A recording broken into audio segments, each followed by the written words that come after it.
day of Veggie Nourished Friday series. It's going to be fun. I'm excited about it. Shout out to my friend Lori for encouraging me to be nervageous and doing what I love, absolutely love, that I've spent the past couple of years just living, honestly, not just researching, but living. So what I found, my daughter showed me an article that is like 15 years old saying, yesterday, she showed it to me yesterday, and it talks about veganism and how it's non-sustainable. That within 15 years, how much has changed and how much is out there, and that we know now that we haven't, and how many people actually stepped out to the media saying, I actually was vegan for 40 years, and look at me, I'm thriving, and I'm healthy. We did watch recently with all the family What the Health, and absolutely enjoyed. And the reason I want my children to see them is because I want them to understand why are they making the choice of eating healthy. And I kind of, to tell you the truth, when I started to call myself a vegan, it was kind of wrong, because my road was starting out was actually me. I did it for health reasons, and again, I've shared previously in the video that I've posted about my grandma, and she was had stage 4 breast cancer, but she had cancers that reappeared throughout her life. Looking back in her life, and she had Alzheimer's diagnosis, and those things just years ago prompted me to research what can I do for her. What's out there? There's no cure for Alzheimer's. What's out there? So that was just a road that led me to be interested more in nutrition, which it seems like I've been interested in it all my life. But that was like a turning point for me, my grandma. And when I switched it for health. And when I've done it 3 years ago, my family was not switching. So I was still cooking the way I cooked for my family, for my children, and I was experimenting with myself. What I've done prior to eliminating meat and milk, things like that, I actually, about 4.5 years ago, I've gone off gluten. And actually, for me, that was the hardest thing. It was harder than actually eliminating dairy and meats. For some reason, it was just, I was struggling with it because I love bread, but it was just something that it was very, very hard for me. I had so many cravings, and just, my body just was not willing to collaborate with me. For about, I cannot remember now, I should have done it earlier, those series, so I could have it all in my memory. That's why I'm so excited I'm starting it now. I want to say I was eating like that for a good year, and something was bothering me, because I was allowing my children to go have hot dogs at the parties because everyone else did, and I didn't want them to feel like they're left out. And we would go to the clinic, and they would be asked if they want a candy, and I would, sure, of course. And then we'd go somewhere else, like commissary, and they would be asked if they can have candy. I was asked if they could have candy, and of course, sure, because I feel bad telling no to my children. It's kind of, it's a special treat. There's always an excuse for special treat. And but it was eating me, and I think I was just feeling like I was doing a disfavor for my own children, because here I'm taking care of myself, I'm taking care of my health, and doing what I've read about that is good for me and good for my body, and I'm not letting my children to have that opportunity. So it was just on my mind so much, and eventually I just had to become the bad mom and tell my children no. And it was hard. I think they took it really well. Why do we eat better for our health? It was not that hard for them. Like, I feel like we have eaten, vegetables in our house anyways. It just, there was always that, hot dogs. Sometimes in our house we would have that, but like anywhere we would go, it's hot dogs and pizza and chips and popcorn smothered in butter. Not even butter, it's hydrogenated changed version of butter. And popsicle sticks and shaved ice and things that are just, I did not want my children to be consuming. And why? It's because I knew how bad it is for them and what it does to our bodies, even as they grow, because all those cells that they're building, the skin cells and bones, as they grow, it gets engraved into their DNA, like it builds them, or their bodies do not have enough nutrients to actually make those healthy bones, and, so anyway, that was my concern. That was something that I wanted to change in our family, and I just come to realization that it's okay to be different. It doesn't mean that I do not want to socialize with people in settings that, where they may consume products that they consume. We've met so many people, like anywhere we went, like, potlucks, homeschool potlucks, and like church events, just some other settings where, social settings where our friends went out of their way to really think about us. Like, it was just, I was truly touched receiving this amazing gift of someone taking their time to research and make something for us. And another thing, we actually had recently a birthday party for our children, and our children requested if they could have vegan birthday party. And since we're moving, so they wanted, instead of gifts, they said, "Mom, can you please ask if people wouldn't mind making like vegan dishes, and bringing something like that to share." And oh my goodness, I was just truly touched. You guys are just so awesome. Thank you so much. Don't want to cry, but that was like just truly made me feel loved, So anyways,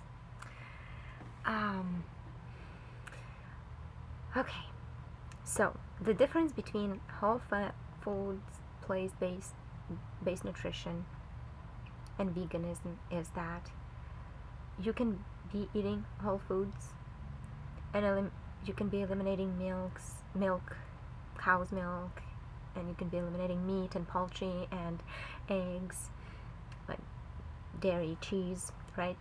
But you may not be willing to be compassionate to animals. Whereas veganism, but when you call yourself a vegan, is you also take into consideration the suffering that animal experience, and like the whole industry that is creating more consumerism when it comes to meat products and dairy, and just so when people who call themselves vegans are the ones who also take into consideration the animal suffering,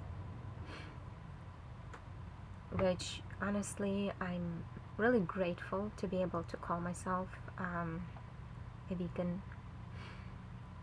But I have not started out as, even though we started out saying, oh yeah, we're vegans, I did not start it out like that. It was more about my health. It was more about me. And but I think it just throughout these years, it just was really getting to me. And so anyway, so that's why I'm grateful to support the vegan lifestyle, and as well whole foods, plant-based lifestyle, because that's what we live, that's what we attempt to. And again, with veganism, again, and you can eat Oreos because they are vegan. Oreos are vegan, and you can be eating you can make a cake with tons of oil, sugar, not use eggs, and call yourself a vegan. Okay, so just a couple tips, guys, because again, I don't think I can count on my hands right now how many people have asked me on Facebook, through Facebook messaging, about advice on switching to, since we now know the difference between veganism, right, to veganism, I guess, but I'd also probably would mention that it may be a whole foods, plant-based lifestyle as well, so to eating healthier and avoiding meats and dairy. And that's why I just decided that I'm going to have the series to hopefully help someone. Hopefully, if there's someone out there who is wanting to make a switch and is researching, hopefully this video will be helpful. You never know. Again, so couple things to consider to help you in making a switch. You can go cold turkey, meaning completely eliminate it and just start anew. And or you can do a switch that is a little bit more like progressive.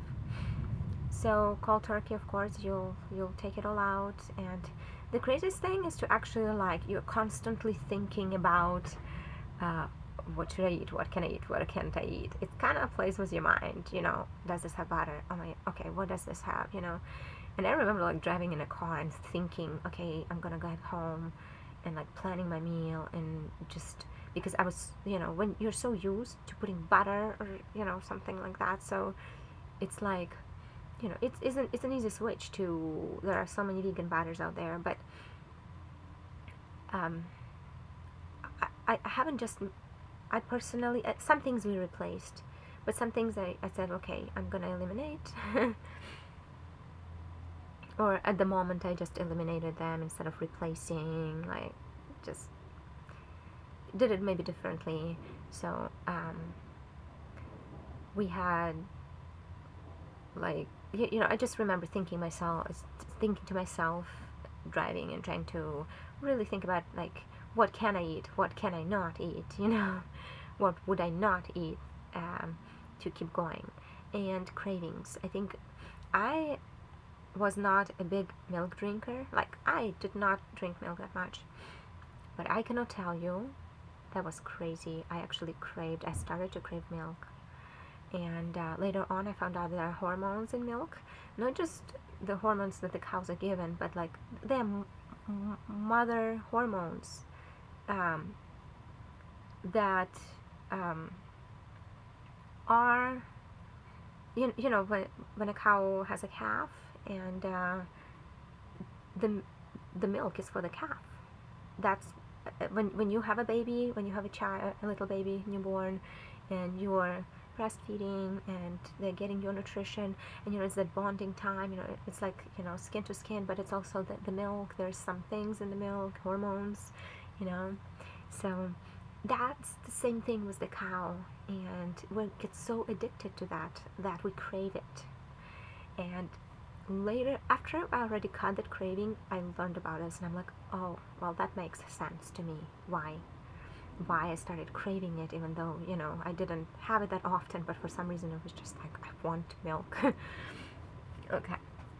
So, another thing was to me were eggs.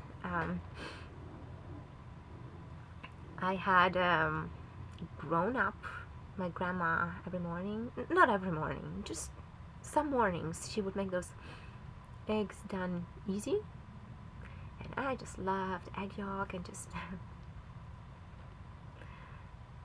taking it and using piece of bread, and just, anyways, childhood. childhood memories, and that was hard.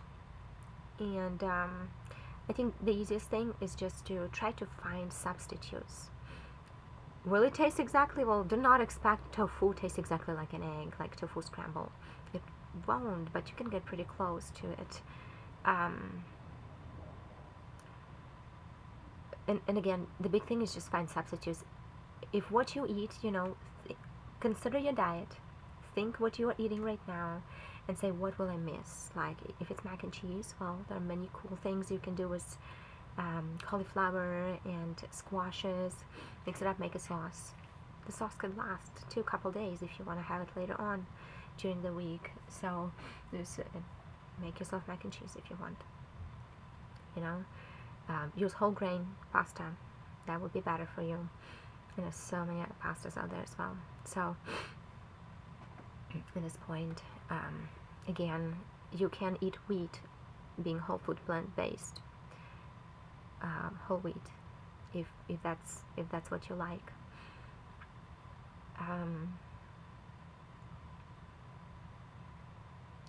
So number one, again, educate yourself. Watch Earthlings if you want. I would personally start with Forks Over Knives.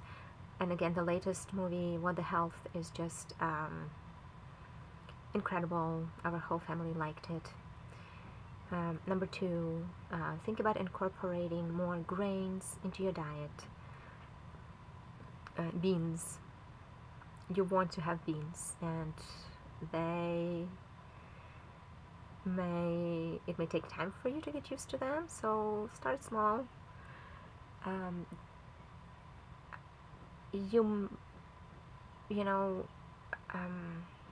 Some people may not like beans.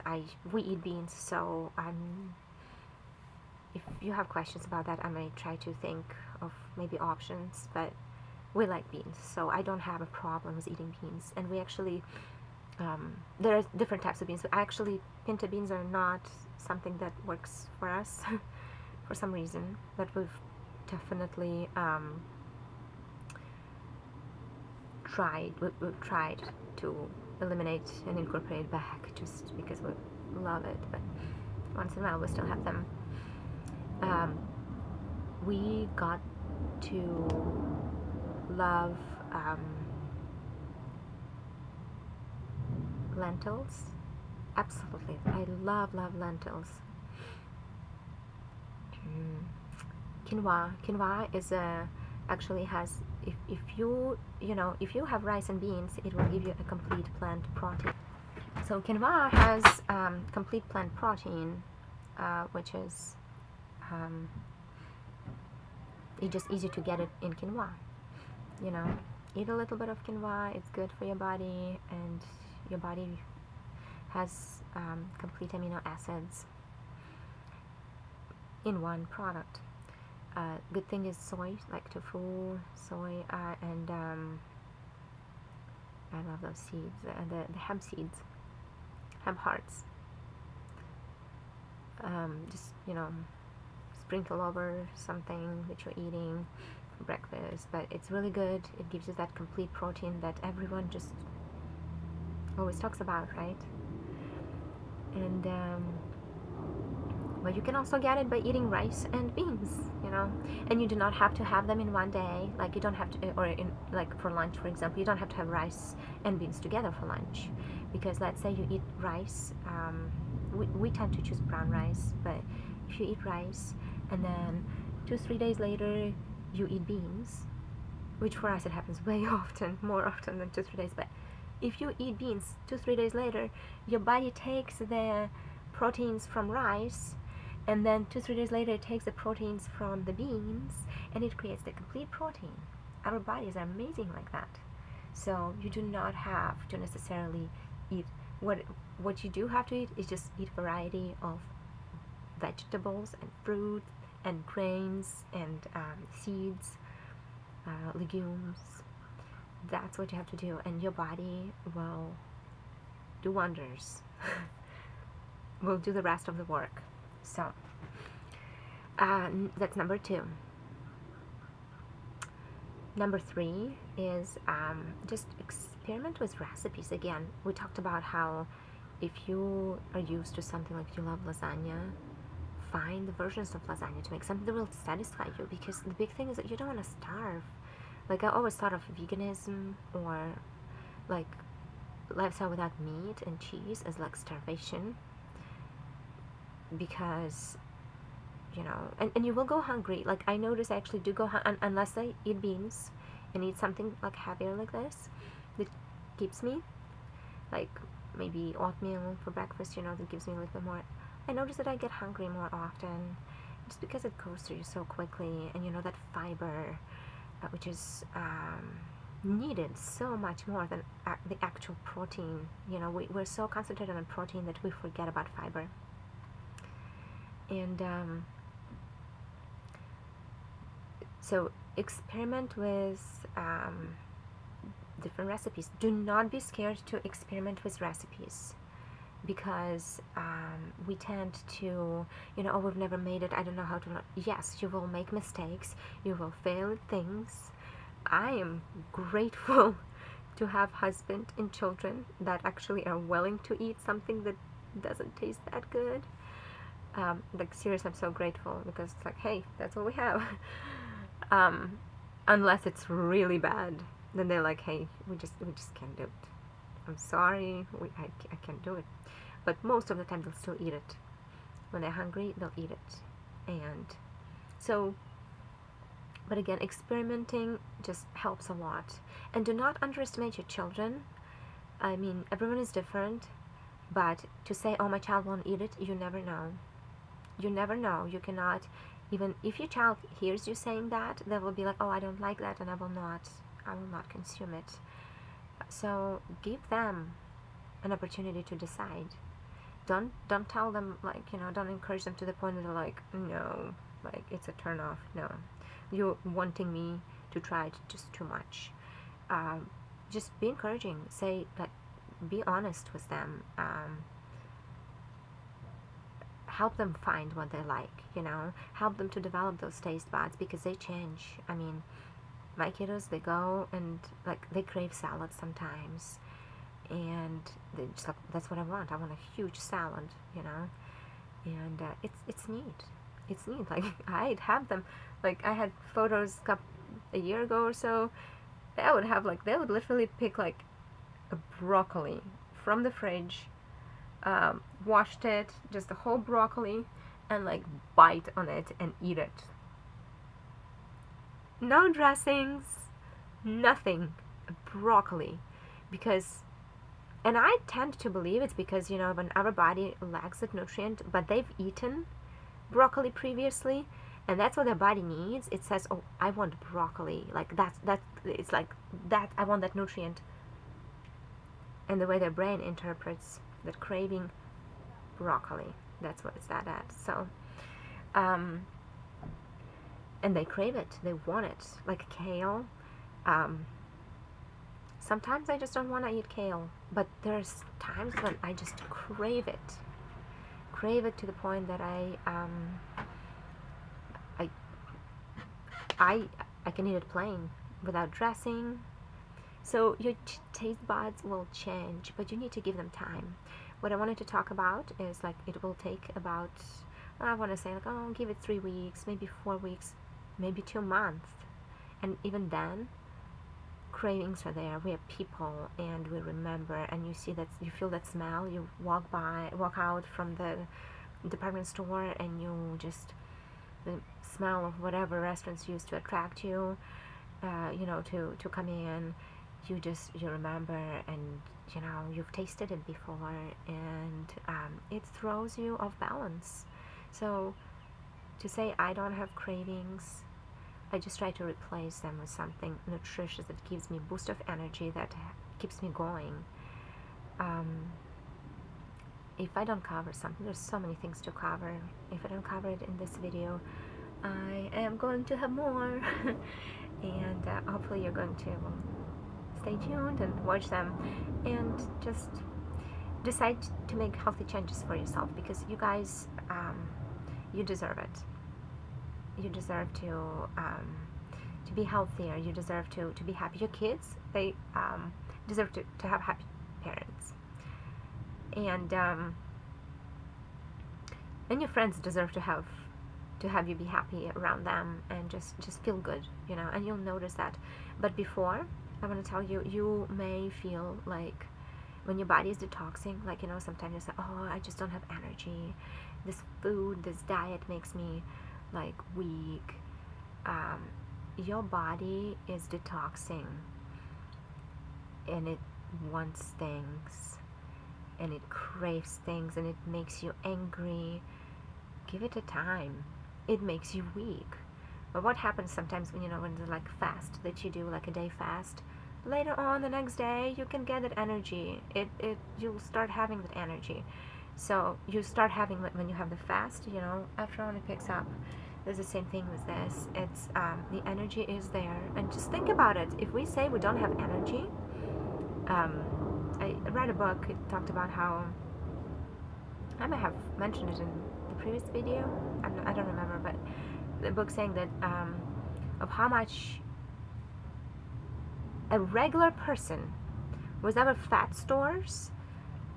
Oh, I cannot remember for sure now, but like it was an incredible amount of calories or something that we can be transferred into energy, and like you can live without food for so long that it's crazy.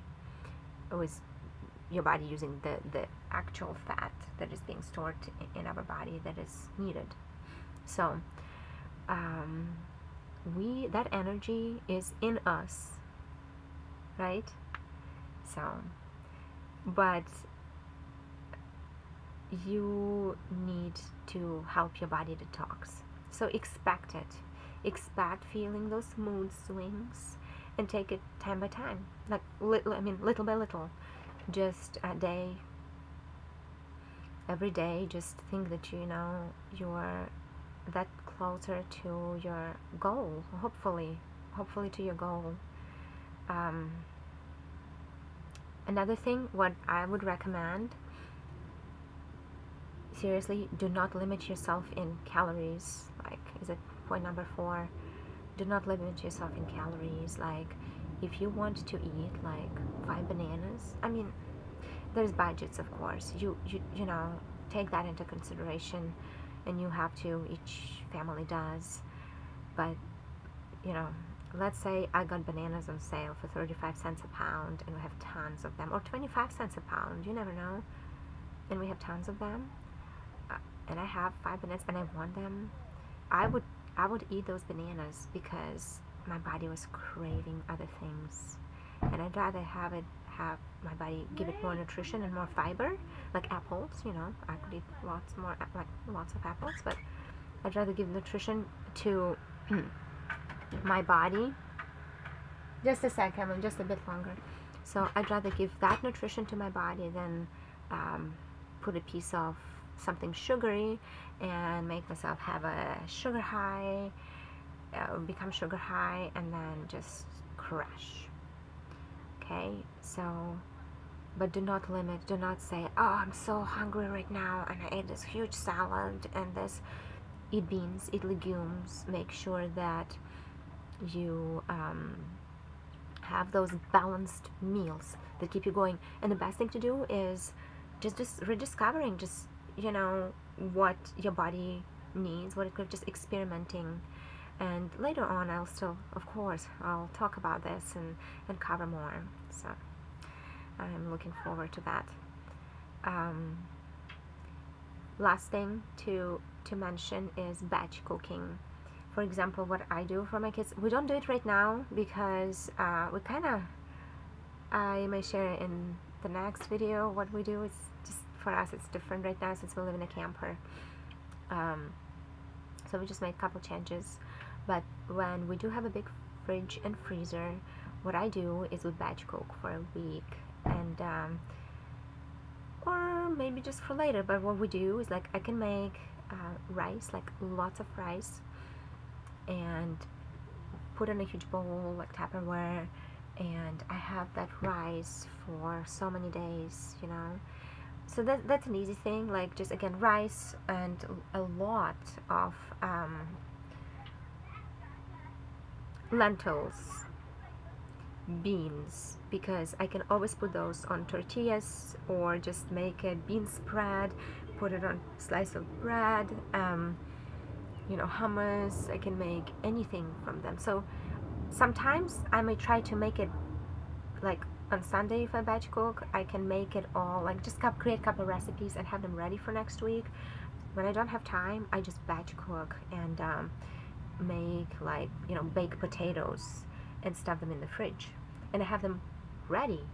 So if we're running quickly somewhere and I can grab the potato and just with me, like either potato, white potato, sweet potato is so much better for you, but again, either one will suffice.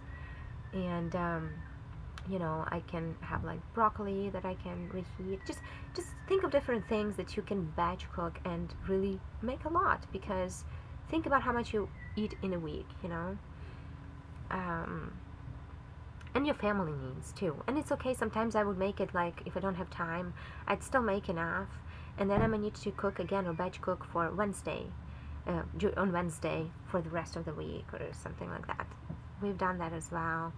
But it kind of helps you, because when you feel like, oh, I don't have anything in the fridge and I'm hungry and I'm starving, always have something that you can go to and satisfy that craving, especially when you're starting out to make the changes. Okay, so I hope these tips come in handy for you. Another thing that I wanted to share, this is like my love for this amazing product for sugar. I love sugar, and I eat tons of fruit, more than we actually do need, which is good. I mean, like I know I'm getting more vitamin C than I need, but that's what I love, and I'm not going to give it up anytime soon. And this, you know, talking about food addictions and things like that, I think each one of us has different types of food addictions. We're not immune from them. So this is my food addiction, and I'm trying to see how I can incorporate it without actually eating the whole package, because we do that. I do that. So these things, they're dates. So this is my, you know, when lots of children have Halloween candy and go trick-or-treating and have tons of candy, and you're like, oh my gosh, you see all the candy and you really want something. This is like nature's caramel, and I'm sorry for those who do not love dates and they remind them of bugs and anything else. I love dates. I love them so much, and again, sometimes too much, so I'm figuring out how I can maybe incorporate them in sauces, or just how can I eat them sparingly instead of eating more than I need. But this is an amazing thing. They're called medjool dates. They're more expensive. Like in commissary, for example, you'll find them for around like $5.50, around $6. This package I found in Aldi, and they're at $3.99 in where we are at. In our Aldi, and they're from Coachella, California, and they're called medjool dates. Guys, for years I didn't buy them because they were expensive, more expensive than other dates. And if you want that caramel apple, or have a caramel on your you know, for your dessert, this is amazing. This is nature's caramel. I'm not kidding you. Nature's caramel. This is as close as it gets, and I cannot believe I just discovered them this year. And so what you do, you would put them in Vitamix and like splash of nut milk that you use, and just kind of make that caramelly. You may try different blenders than Vitamix, but you can I mean, what I've done it with different dates. It was still good, but I can just imagine how good it would taste with this. What we've done is, when, you know, those apples, caramel apples, I actually coat apples was those dates, and they put them in the fridge on a stick and kind of let it dry out, more like harden, and amazing, just amazing. And it's all natural to satisfy that sweet tooth and that sweet craving. So I really hope you enjoy it. They're really good. They're bigger than the regular dates, and I'll see if I can open the package and just kind of, but again, I'm not I think any type of medjool would work. Medjool dates, we've done the bulk ones from Winco, and those were equally as great. So these don't stay a lot in our house, and that's why we have to kind of buy them sparingly. There you go, right? They're really big. These have pits, so they taste like caramel. Yum. Okay, guys. So I hope you enjoyed it, and please, if you do have any questions, comments, it will help me to plan the podcasts and try to give you the information that may be useful for the lifestyle choices that you are wanting to make for yourself. And I have so many cool things coming up, so other things that I'm planning to do, and I'm excited to launch them. Okay, I will see you shortly. We'll see you next Friday. Happy Veggie Nourished Friday, guys.